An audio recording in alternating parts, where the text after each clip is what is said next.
watching Let's Chat.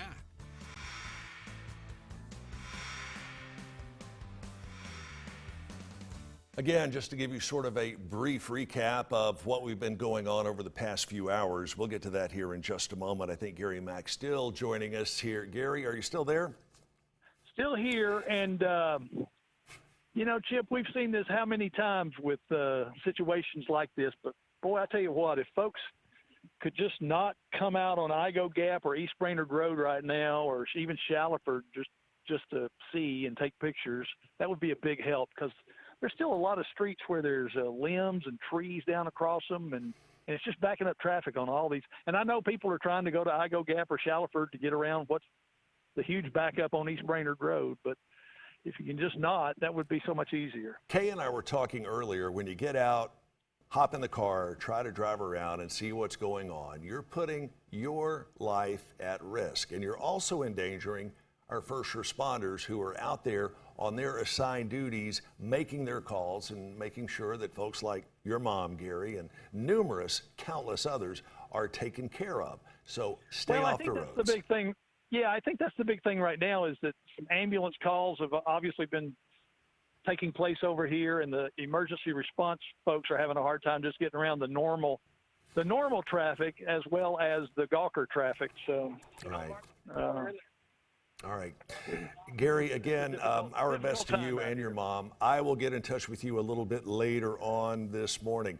We're going to shift gears now and speak with Amy Maxwell. Amy is, she is the Public Relations Manager for the Hamilton County Emergency Management Team. And Amy, wow, you guys have done an outstanding job, as you do all the time. But it's times like this, all the departments absolutely shine. Give us the update on what you know and where we stand now.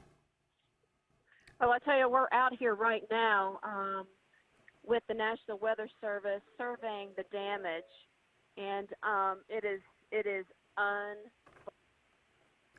When you say unbelievable, can you elaborate on that a moment? It's just homes are completely destroyed. They might not be leveled, but they are definitely will have to be. It's just amazing. There's trees that are down, power lines down. It's just an absolute mess out here. I do know that. Amy, can you repeat that? We're having our audio go in and out. What have you heard from the National Weather Service office folks so far? Well, what we're doing is we come out here to check on the way how the trees have fallen or the damage of the home, the wind speed, and when he determined the wind speeds, he can also determine the size.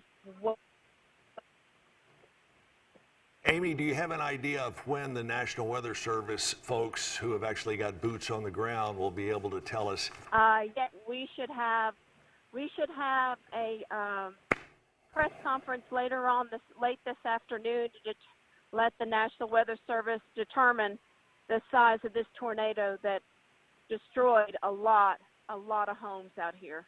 And in many cases, these homes were homes that were destroyed during the outbreak back in 2011 and also back during 1997.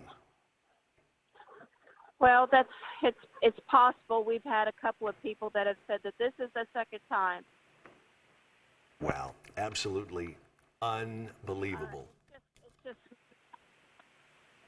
I'm sure we'll be hearing much more from you, Amy, coming up on just about every broadcast from here on out for the next several days.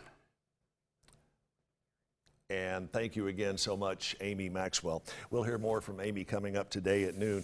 Again, just to recap, a minimum of 14 folks have gone to the hospital. They are seeking medical treatment. There are numerous gas leaks around the area. Let me repeat that, numerous gas leaks around the area. If you suspect you smell one, call the gas company. They will get someone dispatched as soon as possible. And this has obviously also put a big strain on the electrical system, not just here in southeast Tennessee, but pretty much everywhere surrounding Hamilton County. Full restoration is going to take days, multiple days. please, I know the electric company and the gas company and the water company will beg your patience. They know where the problem areas are, and they will get to them just as soon as they possibly can. A lot of roads are still closed as a result of this. And it's a good idea to avoid the areas that Gary was talking about earlier around Igo Gap Road, Gun Barrel, Shallowford Road. Try and avoid those areas.